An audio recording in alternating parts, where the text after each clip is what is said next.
This is the Big O Show. This is the Big O Show.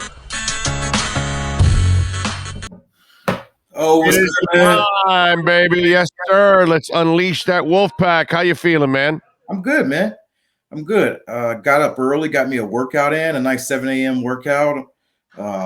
Picked up some dry cleaning, hit some balls to the driving range. I've been productive this morning. I've made some calls all before noon. Damn. That's more than I do in the whole week. Nice job by you, bro. Wow. Hey, man, it's not what I usually do. I'm trying to switch it up, man. I'm trying to take better care of myself. All the travel I do, I eat crappy, I drink a lot. And so you don't eat as crappy as I do, obviously. Look at you, look at me. Okay, so no, it's a huge difference. But I'm young, and I mean huge. All right, so. But here's the thing about it, right? I'm young. I'm 29, right? But my metabolism is not as fast as it used to be. So if I keep eating and drinking the way I am, I'm going to be bigger. So I gotta prevent that from happening. So I love that shit, dude. I could eat anything until I was about 21.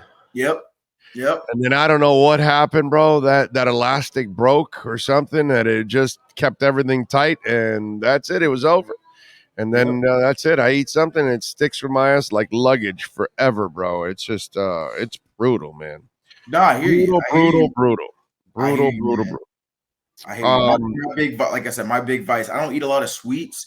My big thing is when I eat, I like steak. So this past week, I was in Detroit and I got me a nice 20-ounce cowboy ribeye with mac and cheese, and I had 3 drinks to go with it. And so I'm sure I gained 2 pounds alone with that one meal. And so that's usually my weekend after weekend. And so I got to do better at working out and eating better during the week. I'm not going to eliminate the weekends. I'm still going to drink and eat steaks on the weekend, most likely, or burgers or whatever. But I'll at least try to be a lot better in the week. Speaking of steak, dude, now that you mentioned that, I've been having this hankering to go to Burns Steakhouse in Tampa to go have a little Chateaubriand. Oh man! I think once the college football season ends this Saturday, maybe next Saturday I'll get in the car with the wife and just take a ride to Tampa and hang out and have a little Burns, bro. God, that place is so good. That it's just worth the drive just to go to Burns. It's an awesome spot. I think last time I was in Tampa earlier this year, I did the Bucs Chiefs game on Sunday night. And I tried to get into Burns, but I got the assignment last minute, and so I couldn't get a reservation. And so I went to the other spot. There's another spot there that's actually pretty good too. Not quite Sideburns. Huh? Sideburns. Is that where you went? Is it Sideburns? I don't know if it's Sideburns. I can't remember. Let me think if I can think of it while we're talking. It may come to me. If it comes to me, I'll let you know. But I went to that spot last time in Tampa, and they had really good steak, probably like a B+ steak, not a Burns level, but I was pretty satisfied still. So. Okay, I like it. All right. Yesterday, McDaniel addressed the Meteors. So let me ask you: now that we see the team at 7-3, you kind of know a little bit more about Buffalo. I don't look at any of the other teams in the division as a real threat. So, what would you put the percentage on the Dolphins winning the division now? I'd say it's close to 50-50. Honestly, like I think that there's a game, I think week 15, correct me if I'm wrong, or week 14, the Buffalo Miami game back in Buffalo. I think that's the AFC East championship game. I think more likely than not, whoever wins that game wins the division. The Jets showed us they don't have the offense, at least in my opinion, to be able to hang to the end. The Patriots also have shown us all year they don't have the offense. 2 defensive-led teams, they're going to be in the mix for the wild card, but I think the division comes down to Miami or Buffalo. Buffalo is not looking like the world beater that a lot of people thought they were going to be. Like even this week against the Browns, I was at that game. There were moments that Browns had a chance to get into that game. The whole first half. Dare I say that Jabroni played a good game, and they actually dropped some passes that would have made a difference in that game. They dropped several passes that Bills offense really struggled in the first half. They had a whole, I think until like the 20 seconds left in the second half, Stephon Diggs didn't even have a single target. And so I know he was crying like a little bitch by halftime there next to his coach. Oh, come on, coach. He can't throw to me. He doesn't find me. And then finally in the second half, the baby got his lollipop. So the interesting part about that is I actually interviewed Stephon Diggs, the post-game interview, and I asked him, like, hey, what happened in that conversation, essentially? And he was like, well, coach always knows how to say the right words to get us back, at the right mindset. And so, Stephon Diggs has had his emotional periods. And so you got the offense is struggling. He's not getting the ball. Clearly, Sean McDermott said something. And immediately, did he have a bib on when he was answering those questions? You got, everybody's got their own personality, right? And so Stephon Diggs is a really good receiver, but he does have his quirks. He's one of those receivers where, and a lot of receivers in the league are like this, by the way. If you don't get them involved early, you run the risk of losing them for the whole game. They might check out. It's like, hey, this is not my game. So I'm gonna check out. And so they threw him a touchdown pass, like maybe 5 minutes. Not even 5 game minutes, like 5 literal minutes after this camera showed him and McDermott on the end zone. And so whatever it was worked. That being said, I think that, I can see the Bills or the Dolphins winning this division. The one thing I will say, that Bills defense, Amari Cooper went off on them this past game. Justin Jefferson went off on them the week before. And so they've got to fix that in a hurry, or Tyreek and Jalen Waddle are going to put up, video game numbers, when they play in December. And so right now the Dolphins are in first place based on their tiebreaker. Obviously, if the Bills win that evens things out. And then, you got a little bit more complex tiebreakers, but I'd say probably 50-50 on Dolphins Bills, because I think that game will end up being a 50-50 game in Buffalo.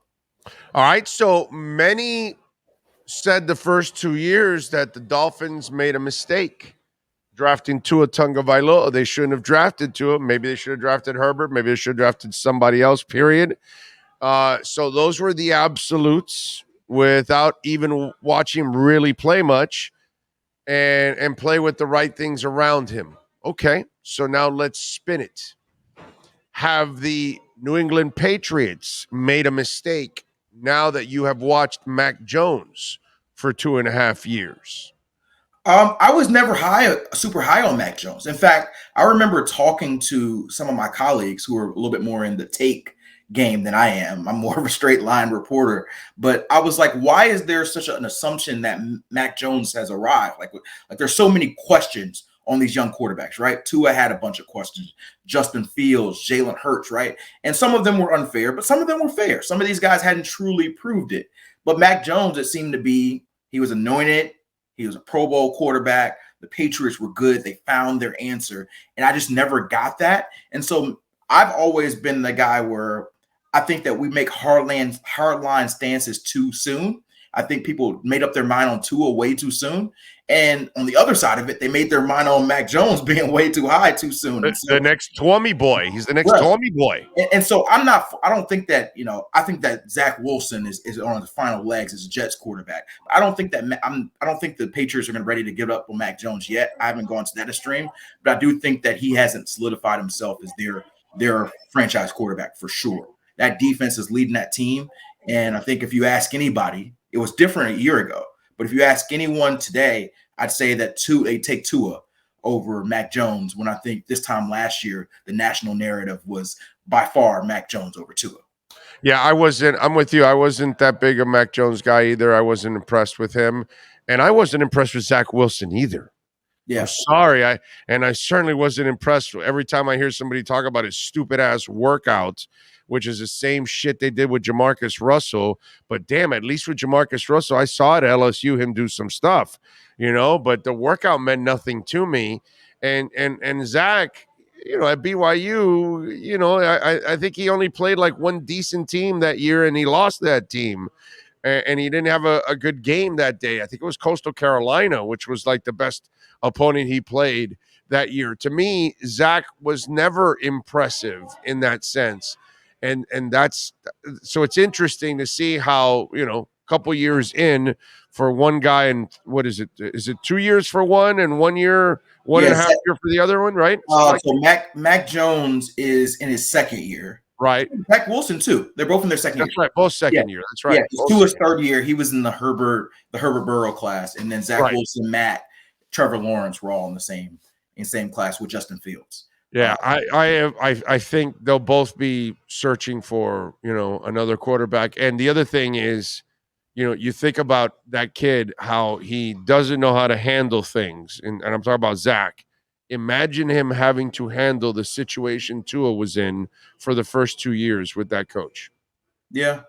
I My think God. so I think it's completely different, but I do think you bring that up, and I wonder if there are some parallels in that they're both Saleh and Flores, different guys completely, right? But defensive-minded head coaches who probably have a quick switch on what they may perceive as struggles or the quarterback not ascending their situation, right? Flores, for all his flaws, his thing was, oh, I've been with Brady for 15 years, and so your quarterback should be able to bail you out of everything, right? Which there's not a lot of Brady's.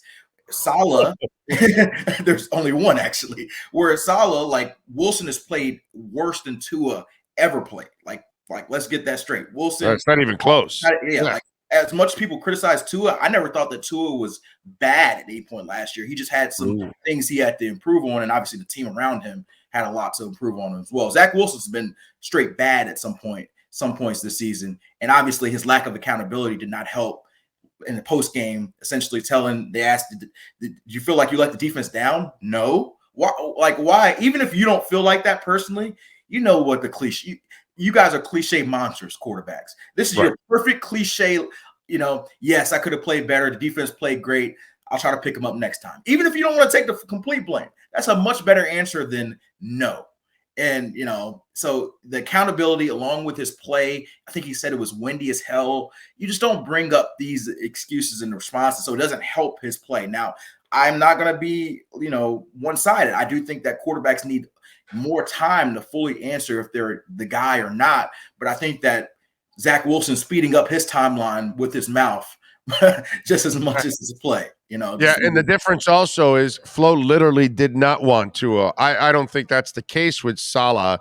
He's just, maybe he doesn't believe in the kid anymore, but it's not like on draft day he was telling him, no, I don't want that guy. I want somebody else. That's the difference in that. I would hate to see that kid. If I see him fold like a cheap tent now, I can't imagine how he would have to deal with the 2 years. And again, if you're a Dolphins fan, you got to be blessed to have Tua, man, because he is mature beyond his years, and he has already been through hell that most quarterbacks never would go through. So he's kind of been tested already as a young starting quarterback to have that kind of soap opera to, be drafted into. So that, to me, that part is impressive for Tua. When I watch the way Zach Wilson carries himself and I watch the way Tua carries himself, it is night and day, dude. Night and day. You got to appreciate that. Yeah, I think one of the biggest things that people didn't understand with Tua, even when he was going through some of that stuff, is his ability, his toughness, right? Everybody always thinks of toughness. One, it's physical, which I've never questioned his physical toughness, but people said, oh, he's injured, so he's not tough, right? One, injuries don't define toughness. Second of all, there's mental toughness. It's also different than physical toughness, right? And I think this dude showed incredible mental toughness. And the problem that I think a lot of quarterbacks have, and I don't know Zach Wilson personally. I don't cover that team on a regular basis, so I can't say definitively. But a lot of these quarterbacks, especially younger guys, come up and they've never really had failure. They've been the guy their whole career. They've been this guy. They've been a top 5 pick. It's all going great. And then something happens, and it's like, I can't be the reason. Do you know who I am? I've been him. I've been him my whole life. Like, it's got to be somebody else. No, it's not on my shoulders. And so I think that lack of accountability sometimes, which we've seen from Zach at sometimes, hurts your development. Because one, if you don't think you're ever the issue, how are you going to get better? Right. If you don't think you're the reason why your team is struggling, then you're not going to put in the extra steps to be great. And second of all, sometimes your teammates just need to hear it. Even if it's a cliche and you don't believe it, sometimes your defense needs to hear, the defense really played great today. They played great enough to win, and we didn't do enough on our job. I didn't do enough on my job, and I'll be better next time. You say that, even if you struggle, the defense is going to be like, okay, we're behind him. We're behind him. He's taking accountability. He's going to try to be better. We're behind him. You say no.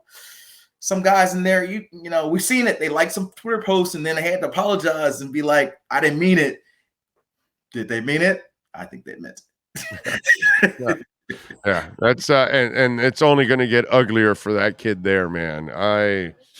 In New York, whoo, doggy, that he better better shape up quickly, or it's going to get really, really, really crazy And in I New will say, York with that kid. and I will say this: like the one thing I haven't loved a lot, and Dolphins fans may be upset with me on this, whatever, is that a lot of Dolphins fans have like taken the stance of, oh well, Tua got criticism, so why hasn't this quarterback got as much as this and that, and doing the whataboutisms thing. I will say, I watched some sports talk shows today. They are crucifying, rightfully, but they are crucifying Zach Wilson today.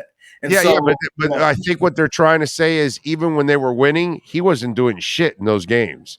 right, And for Tua, he wouldn't get credit for anything at times. right, And yet the Jets were getting all the love, and Zach was getting all the love, and all that kind of stuff.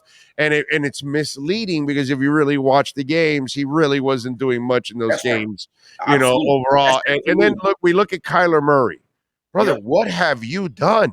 Yeah. What have you done? Have you ever had a stretch as a quarterback like Tua has had at any point in your career? No, not at all. Well, Kyler has had some heavy sparks, but the thing about Kyler's game and Tua's game, and this is where I think a lot of Dolphins fans are right. A lot of people get caught up in the aesthetically pleasing element of the game, right? And so Kyler has a lot of technical flaws, and he misses a lot of throws that people criticize Tua on. But his game is quote unquote sexier for the national public because he runs, he can make people miss, he can throw the ball 70 yards, and he can make jukes in the open field and run for 100 yards in the game. Tua's probably never going to run for 100 plus yards in the game. That's just not his game. We don't want that because he won't get 100 yards in 3 games, bro. Exactly. And so because of that, I think people give Kyler breaks, and he also plays in a smaller market as well. But from really this whole last year, from the contract stuff, from the film watching stuff, to the fact that I think this team is 5-12 over their last 17 games, the Arizona Cardinals are, I think that Kyler Murray should be getting a lot more questions than he has been. And the reality is the Cardinals are committed. They just gave him this big 5-year, 200 plus, $1 million contract. And so just like the Broncos with Russell Wilson, you will have to figure it out. And I think that both teams may have to end up moving on from their coach at some point. And the reality is the quarterback might be the bigger issue. Yeah. No, and Mac Jones last year, his year was like, he was like a facilitator. He was like a game manager. They made it sound bigger than what it really was. And I think that that's what goes on with Tuanon, is that they see other guys kind of get a pass or kind of get a break, or look, Justin Herbert, dude. Yep. Just everybody, they make every excuse possible for Justin Herbert. Yep. Yet the bottom line is, do you win? No. Like, how many of these great performances do you have at the end of games to lift your team? Rarely ever. You're constantly throwing fourth quarter interceptions. If he had as many pick sixes in the fourth quarter of losses, if Tua had those 4 that he has already in his career, they would assassinate Tua. Tua has 1, and it happened in a win against the Jets.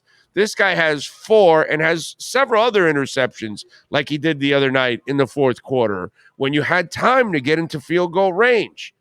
And yet Justin Herbert, brother, gets every break. And again, it's what you said. He looks sexy. He's got the golden locks. He runs like a deer. He throws the ball 800 miles an hour. He can throw it out of the stadium. He's the perfect physical specimen that you have ever seen at quarterback. I get all of that. But where's the production, bro? Where is the money? Some guy was crying to me. Well, no, they got a bunch of people injured right now. He doesn't have a lot of weapons. I'm like, well, wait a minute, dude. He has Keenan Allen there last night. He had Palmer, who had over 100 yards. And Eckler's been a better running back than anything Tua has ever had in his entire career. And he's had him there for his entire career. Hell, I heard on Sunday night, he has the most touchdowns as a running back since 2019, which I was floored to realize that. And it's like, you still have better weapons than Tua did in his first 2 years. So what's the deal, bro? Where are you? And that's what I think Tuanon goes through, that their guy gets trashed, and then everybody else gets every break in the book. And Justin Herbert is, dude, the ultimate golden child of the NFL. It's amazing. Yeah. So, like I said, I don't necessarily subscribe to the fact that this guy should get criticism because this guy did. I think that if like I said, if Dolphins fans felt like Tua got too much criticism, which I think is a right view to have, then I would think the thought would be that you shouldn't levy quarterbacks with other quarterbacks with same criticism that early. But maybe people have different views. Like I said, I get it. To me, that particular game, like I watched the Chargers Chiefs game. Justin Herbert wasn't the reason they lost. He actually had a pretty solid game in my view. But there is a, he didn't win the game. And so I think people got a little ahead of themselves when they're putting Justin Herbert in the Patrick Mahomes, Josh Allen before he's had his struggles this year category. I lost my shit when Joe Shad called him great. I was like, what? Right. Put him right next to Rodgers. I was like, what? And I lost it right there. I will say Justin Herbert, I think, is still, he obviously makes a lot of great throws, and he's been good this year. I think his issue has been they haven't put it all together, and he hasn't figured out a way to consistently win those late games despite some of the issues they may have. Like you said, they've had Mike Williams and Keenan Allen gone for most of the year. But as we've talked about, if you're going to be one of those elite quarterbacks, you find a way to make do even with your situations. And so I think that's the next level for Justin Herbert. Now, that being said, I don't think that he is owed a bunch of criticism just because, Tua got some. That's my view. No, I just listen, on Sunday night, he can't take him to the field goal. And I got to tell you, if Tua's in that same position, they're ripping him for not being able to put him in field goal range. And that's what I'm saying. It's just he doesn't get the same level of criticism when he's put in this. I still have people complaining about the Tennessee game last year. Yeah, that was a bad game. That was an awful game. But yes, it was one game that was what. Okay, it was an awful game, but there was a reason also why it was awful, right? Because the coaching staff actually ran the ball in the first half in the rain. And then all of a sudden in the second half, they're like, nah, let's not give it to Duke Johnson. Those 60 yards were a fluke. Let's throw the ball. Meanwhile, Tannehill and company, what's Vrabel doing in the rain? Running the ball. Right. You know what I mean? It's like it was. Vrabel's going to run the ball anywhere. You find him, but in the rain, on the sun, you find him on the moon, you find him in the sea or in land. He'll run that ball with Derrick Henry. I'm with you. By the way, 16 touchdowns and 7 interceptions is not as impressive as Tua. Right, but here's my thing is, and like I said, there's a lot of stuff that's said on national TV and debate shows that I may not be privy to. So maybe some of this is right. I think the main focus for Dolphins fans, honestly, should be celebrating Tua's great year. If I was a Dolphins fan, which I am not, but I cover the team a lot, I would be more focused on our team's great year. The fact that Tua and Tyreek are having, excellent chemistry immediately. Mike McDaniel looks like the right coach. That would be my focus, not across the sea and like Herbert's not been as good as Tua this year. So why isn't sports media killing him? That would just not be my focus. Like if I you're not a fan. You're not a fan. You don't care about the Dolphins. Your team is not the Dolphins. No, you don't bleed aqua and orange, bro. This is not like your team that you were a kid. Yeah, so correct. Then these people love the team, then they love their draft pick, and then the kid gets killed for 2 years. Right. And then he finally gets the help that he needs, and he gets this sore. And then the guy that they were comparing him to the entire, because that's all the two-and-on heard. Oh, you should have drafted Herbert. Well, wait a minute. Hold on a second. This guy wins way more than Herbert. He beat Herbert. He's outplaying Herbert this year now that he has talent, because Herbert had the talent the first 2 years and still couldn't outplay Tua overall in wins or in head-to-head. So now he's winning. And so now you guys aren't going to pick on Herbert and say that Tua should have been the pick. And so I think that's what it is what's they don't hear the same thing the other way that they heard for their guy. And again, the difference is you say, I wouldn't be focused on that, but you're not a fan of the Dolphins. Yeah, I get it. You haven't been following the Dolphins for years. You haven't been suffering with the Dolphins for decades. That now you finally are getting out of the abyss. I will say I covered 5 years, so I had some suffering myself. But it's completely different. Brother, how did you feel when the Phillies lost? I was hurt. I was hurt, but I was proud of them. But I was hurt. You were hurt. Yes. You were hurt. Yes, but you're always going to be hurt when your team loses. Right. Okay. But see, the Dolphins aren't going to hurt you. That you understand? That's Everybody true. else was hurting their guy. That's Absolutely. their team. They're the left tackle for Tua. So that's I understand. I completely understand. I completely understand fandom. Trust me, I am a rational fan when it comes to my team. So I understand fandom. I'm in the middle, bro, because I'm media, but I'm open about it. I'm a fan of all my teams. I'm born and raised in South Florida, man. So how am I not going to be? I've been a Dolphin fan since I was a child. The first thing that I ever learned about sports was the Miami Dolphins. So I'm always going to be a Dolphins fan. Is it going to stop me from telling you this is a bad draft pick or that's a bad coach or this? No, it's not going to stop me from doing that. Yeah. Okay. But I will feel the pain that they feel because I have felt the pain the same way. Yeah. No, I get it. Like I said, and I would never tell fans how to react or how to respond because I think that's the cool thing about fandom. You can take it however you want, right? Like I said, I'm just giving my perspective that this is a historic season for a couple of your star players. And the idea, right, as every fan, and I say this for my Phillies, right, is that this continues for decades and decades. And you started, but the reality is it doesn't always work this way, right? The Phillies just made it to the World Series, and I hope they make it back next year. But the reality is that could be their ceiling. They may never go past with this core again. I hope I'm not speaking that into existence. Oh, you got Dombrowski, bro. I understand that's a possibility. And so I enjoyed the heck out of that playoff run and I celebrated. I did that. And so I was hurt, but I still enjoyed it. And I'm hopeful, but I know that could not. And so that's why I just encourage, I can't tell you what to do, but I encourage Dolphins fans to enjoy this ride because of the pain they've had in the past, right? You know how hard it is to have a season like this where your quarterback is in the MVP conversation, where your receiver is in chances to break a NFL historic receiving record, where your coach is probably a coach of the year candidate and that you have a chance to win a division you haven't won in 13 years, right? You hope to do this many, many years, but there's no guarantee. No. So I would just say my view, like I said, I can't tell you what to do, but I would just say enjoy the ride. Yeah, I think they're enjoying it. I think they just want to enjoy a little extra by burying somebody along the way. I get it. They're just hoping the body doesn't come back up in Lake Mead. You know, that's all. They just want to keep it down after they bury it. Yeah. All right. Follow him on Twitter at Cameron Wolfe. Catch his work there at the NFL Network. What are you working on this week, my friend? Yeah, I'm actually going to, I think today the Dolphins are having a few Thanksgiving charity celebrations. So I'm going to go see them and see them giving out some turkeys at a couple of different places. And then tomorrow I'm going to be on TV from the Dolphins facility.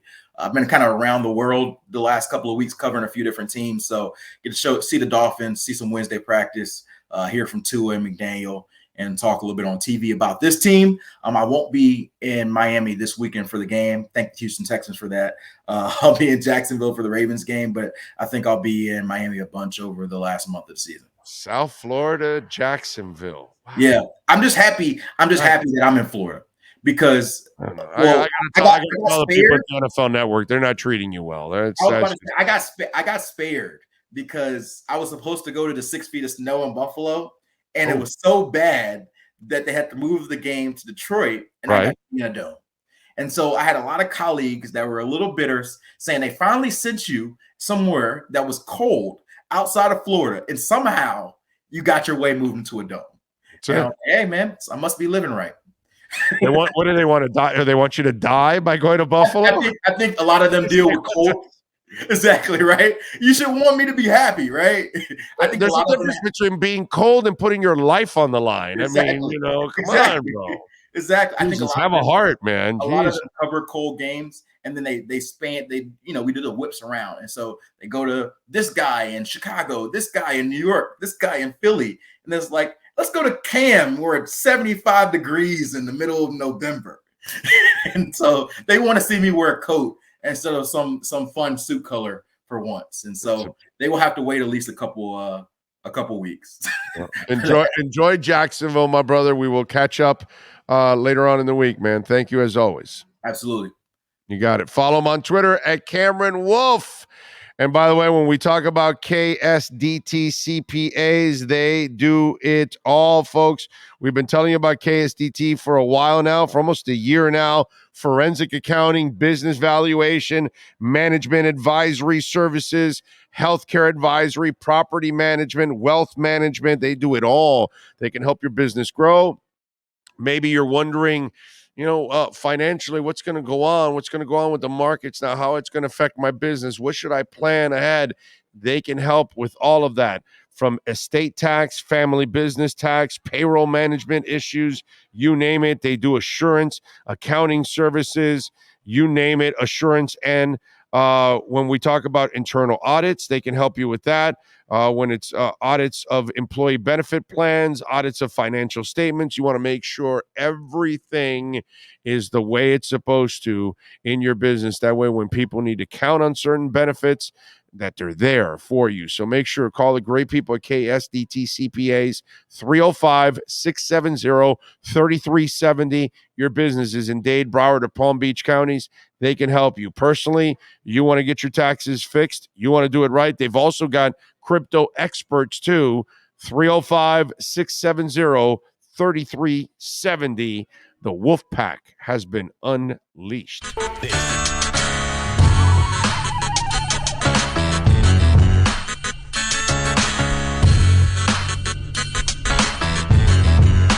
This is the Big O Show.